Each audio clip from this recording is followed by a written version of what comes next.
Entering the African market. What new operators need to know.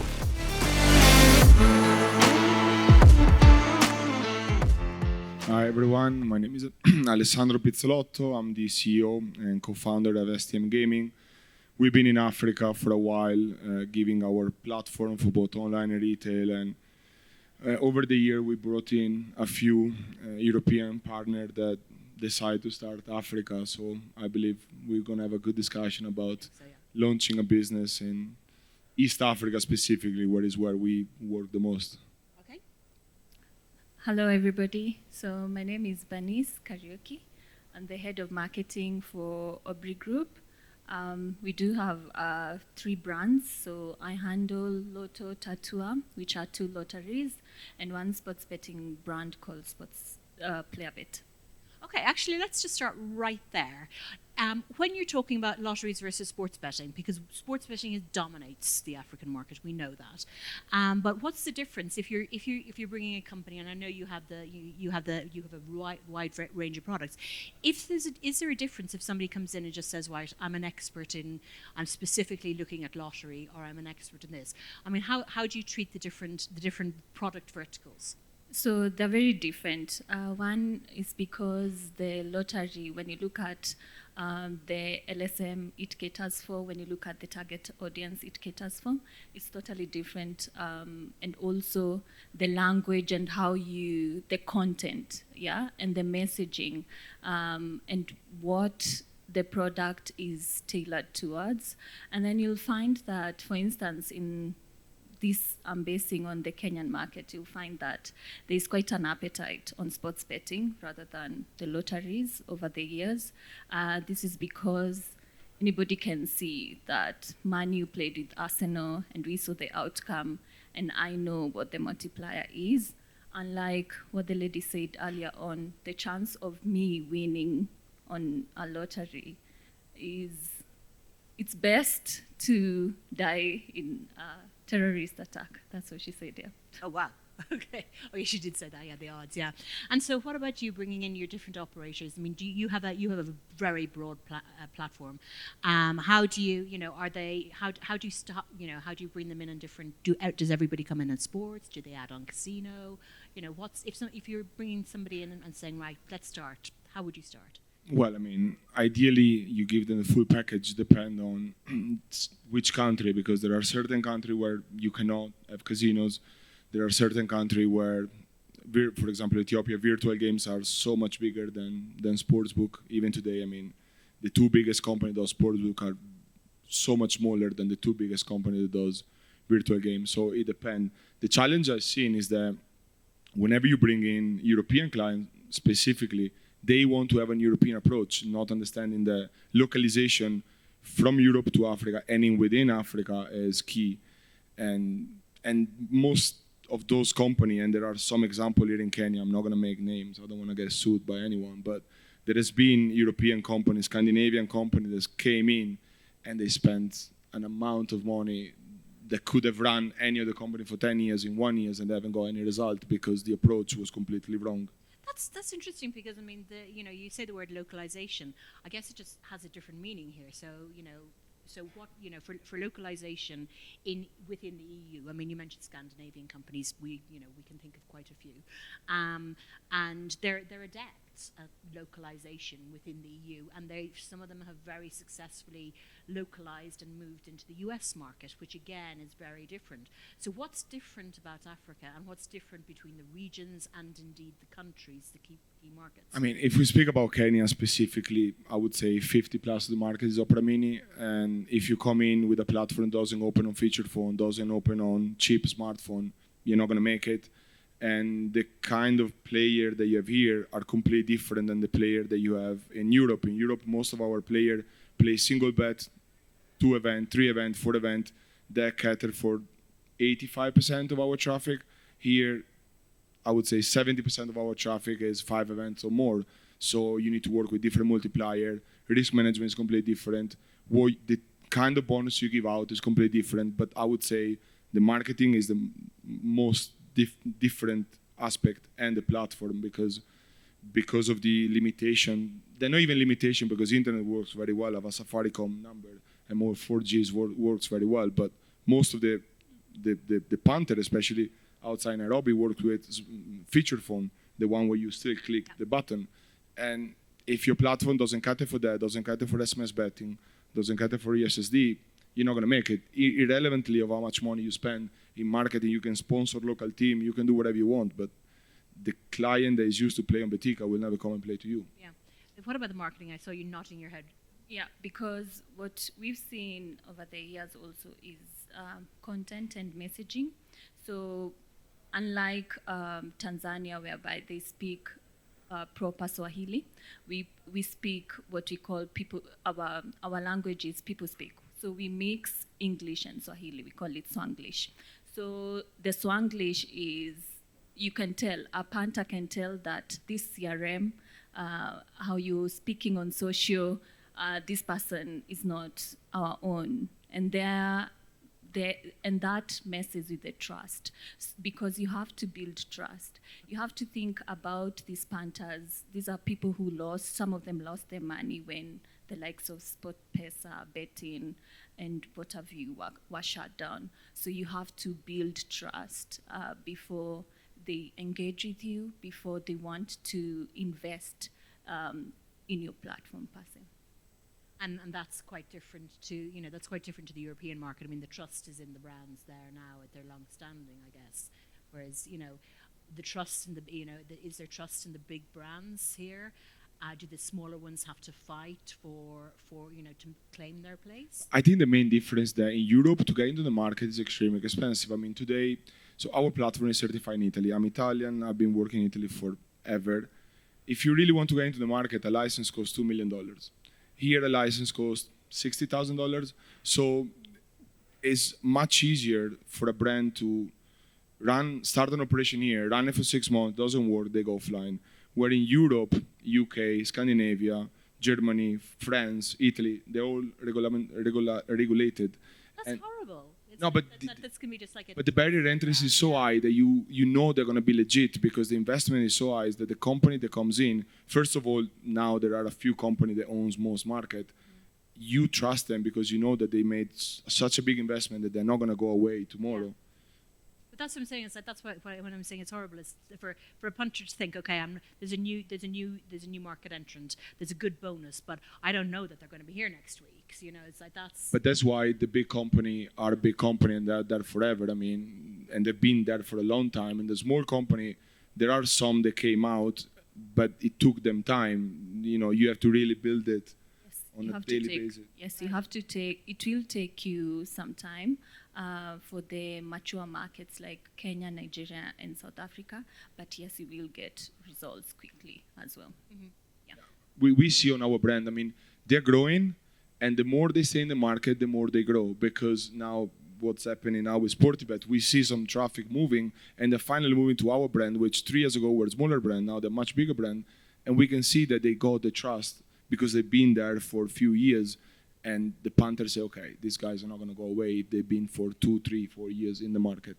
Okay, not that I never considered it, but that trust issue for me in my particular experience was back in the early 2000s where we had to do that, and so I didn't realize that it was such an important issue, because for me that's with the clients that I have, we've moved on from that. So that's so if there is a European or an American company coming in, they don't even think of that, because that's been handled, doors closed, we've moved on. So I can see why they would need to be kind of sat down and told very seriously that this is an important thing. They think they can brute force the market, but you don't brute force the market. Definitely not in Kenya. Yeah, well, like you're saying, it's like you said there. It's like if a license is $2 million in somewhere in the UK or whatever, or Italy, and then you come here and it's much less, and you can spend the $2 million and still mess up just on the marketing by the sounds of things. Yeah, and I believe some of these things, as an investor, you get to learn of them if you have local staff. Because they will now tell you the reality, because they're the soldiers on ground.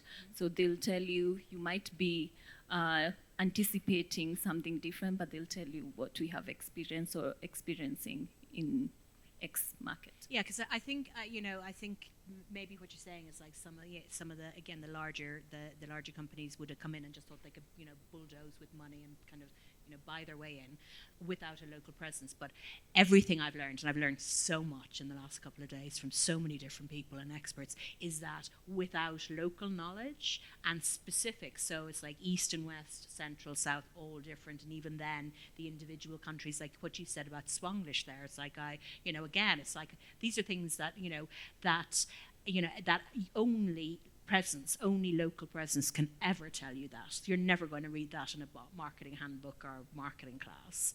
And so you take something like 888 Africa. I mean, that's okay. That's just a kind of the big, the most recent big name. You're smiling.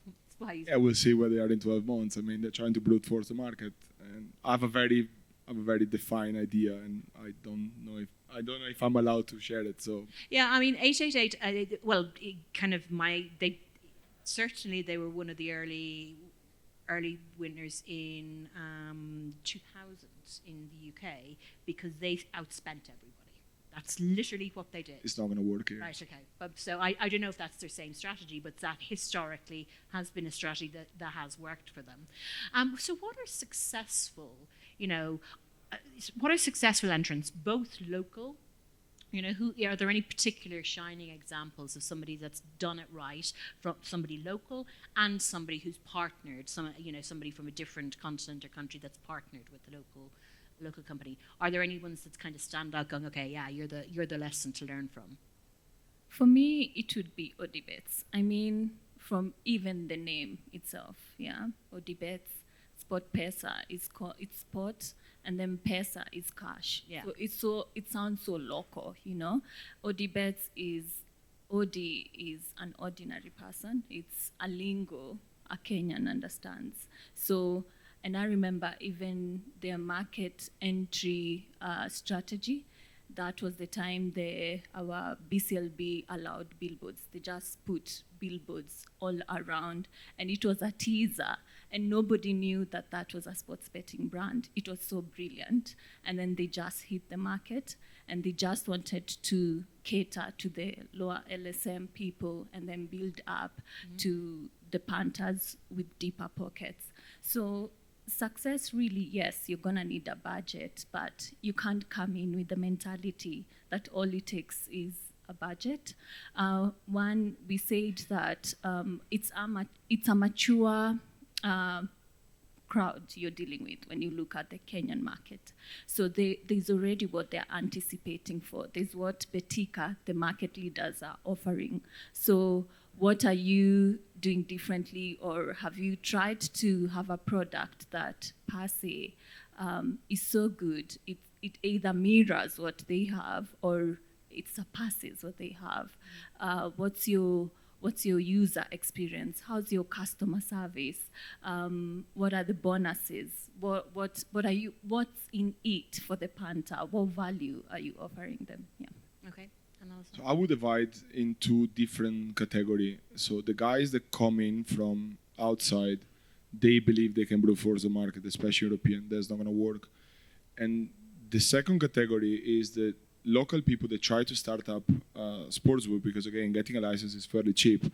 And they believe it's easy. And they believe that the only thing is getting a platform and getting it running. And the first thing they ask me is, what's your commercial? And my first question is, do you have a financial plan? Do you have a business plan? Do you have a marketing plan? Do you have someone like her on your team that can prepare a plan for you? Because without that, you can have the best platform in the market and still not making it. So there has to be money, there has to be a plan behind and a team behind, and there has to be a platform. If you have one of those three without the other two, it's going to be difficult because, I mean, at the end of the day, acquisition is how much you cost. It's called cost per acquisition, okay? So you can spend your money in different way and get different kind of acquisition return. So if you don't know what you're doing, you might spend $10 and get a different acquisition in number than what Sportybet is doing, because Sportybet, I mean, they've been doing very well. They've had all those three things very well put together, and I'm impressed with what they've done in the last year and a half. So everyone thinks it's easy to be there. No, it's not. It took them a long time to get there, actually, because at the beginning they couldn't figure it out, and now they figured it out, and they are where they are. Yeah. If what you're saying there about the... Sorry, go ahead. You know, he gave a good example, and he said that towards the end, now they are off. So it's one of the things that any investor has to look into, the legal structures. You have to really know what is the body that is governing that country. What do they need? What taxes do you need to submit? What do you need to pay up? Or else it's going to take you years to build a really good brand, a brand that is working for your people, a brand that is giving you money, and then you're going to get shut. So it's all for nothing at the end of it all. And so when it comes to the other, I think I know absolutely critical relationships are with the mobile money operators and the mobile network operators. So, so how easy or difficult, or how does a new entrant approach those? Do you knock on the door? Do they, how do you approach those and build the relationships with those that are so critical to the player journey?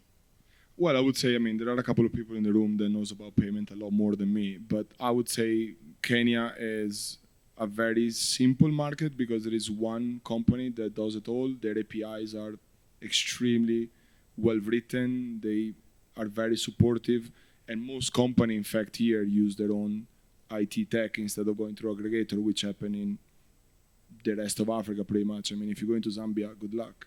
You need to have some of the aggregator that does it for you. So Kenya is a particular market because Safaricom is very, very good. Yeah, I'd add that you just need to conduct your research, but like what he said, for the Kenyan market, it's very easy because everybody will just have to use the Safaricom merchant as the money wallet. Well, then, it just, not so far away, we have the Ethiopian market, and it's like, so that, which again is, has entirely different demographics in terms of everything from mobile phone to internet access to to the network operators and the payments. So how about companies who say, right, I want to go pan Africa, I want to go to the to the 5 or 6 markets at once, and then I'll grow. Is that possible even?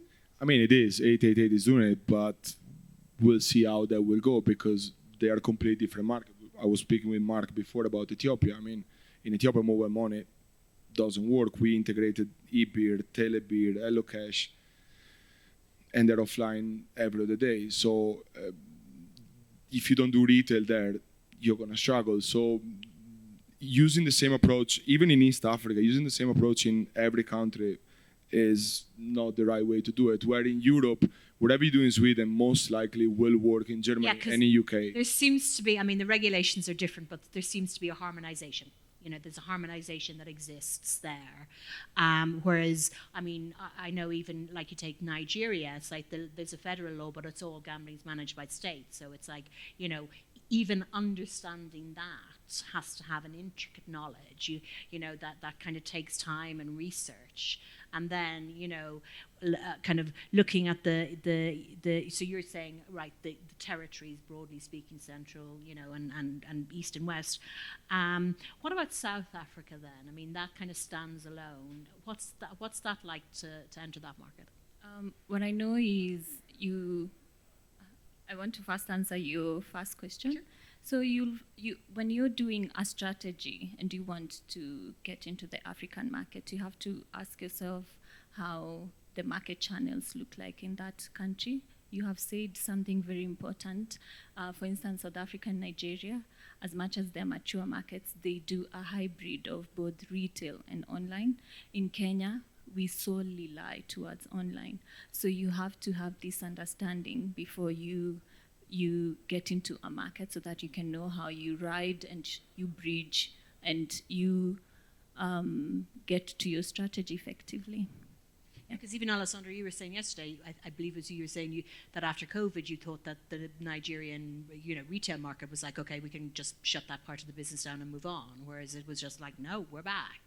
Yeah, because again, in a market where payment solutions are extremely developed, you expect retail to not play as big as a part as it's actually playing in Nigeria.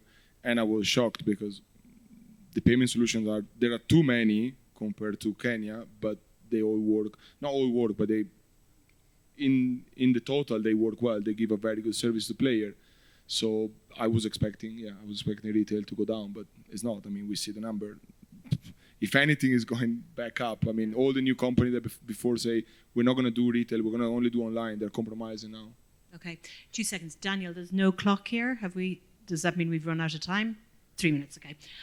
So with when you have retail,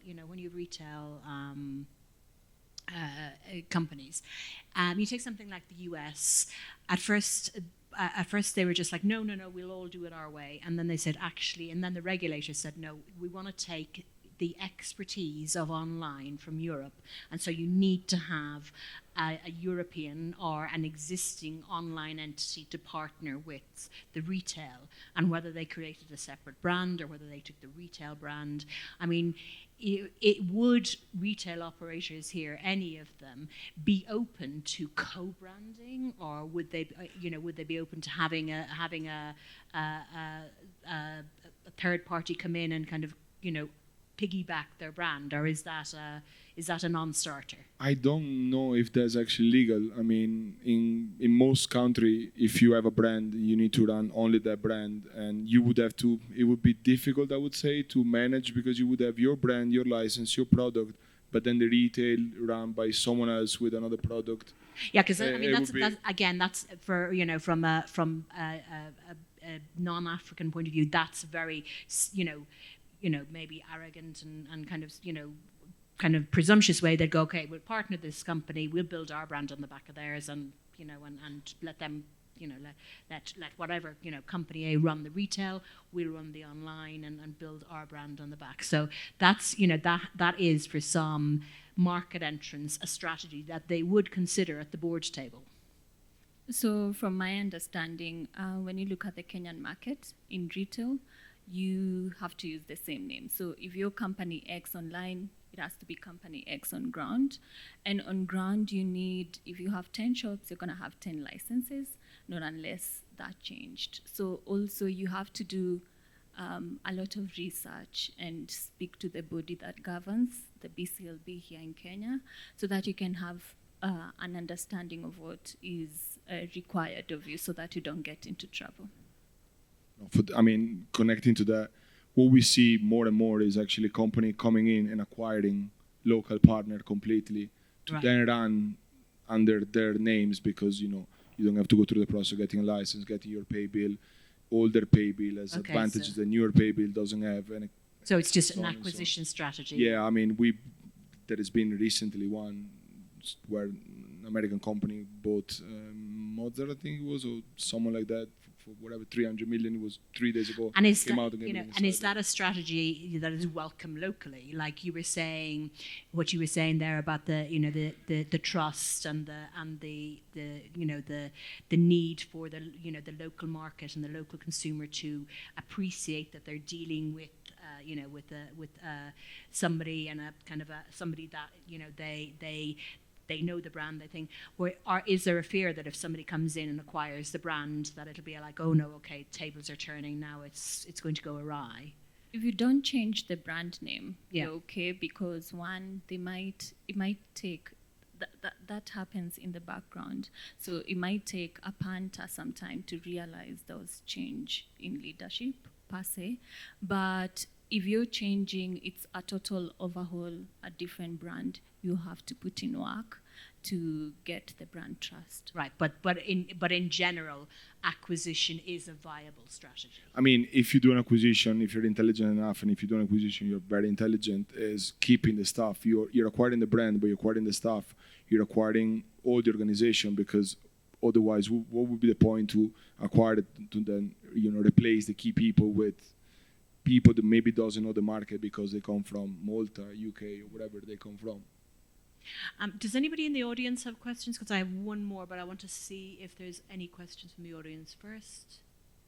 No. Okay, my last question then is about local expertise and skill sets as more regulation comes in terms of responsible gaming and in terms of AML, because outside of Africa, I mean, it's very, it's a very clear and very important part.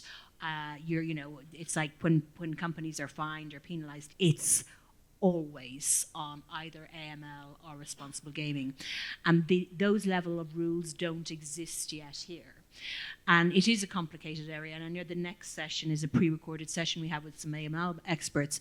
But is there an awareness that we're going to have to build the skill set here locally to over time, or to understand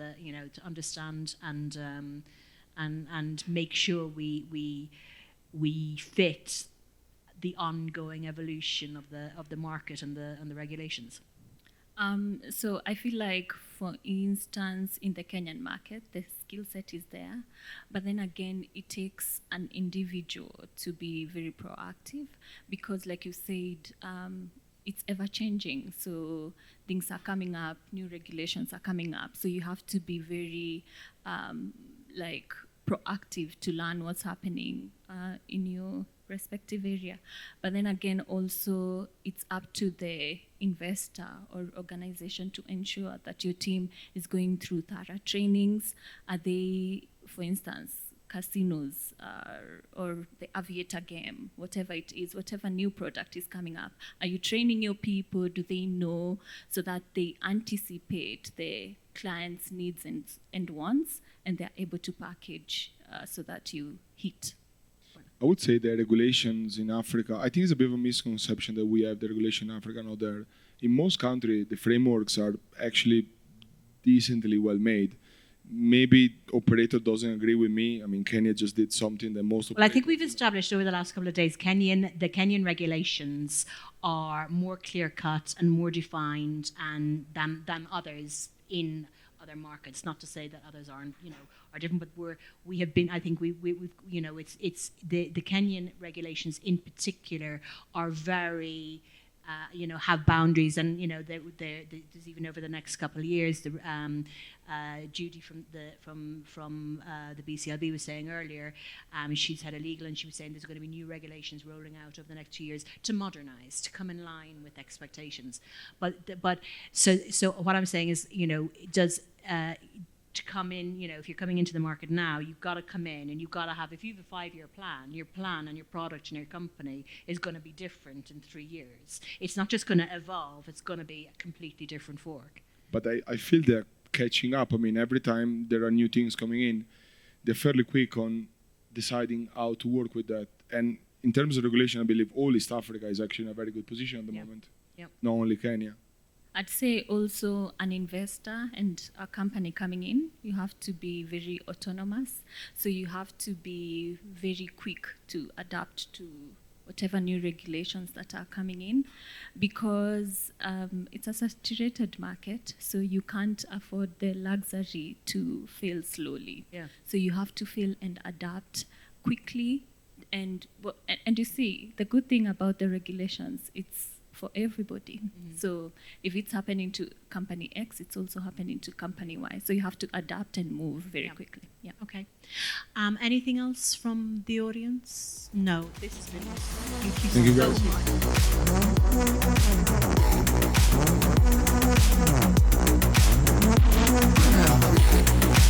much.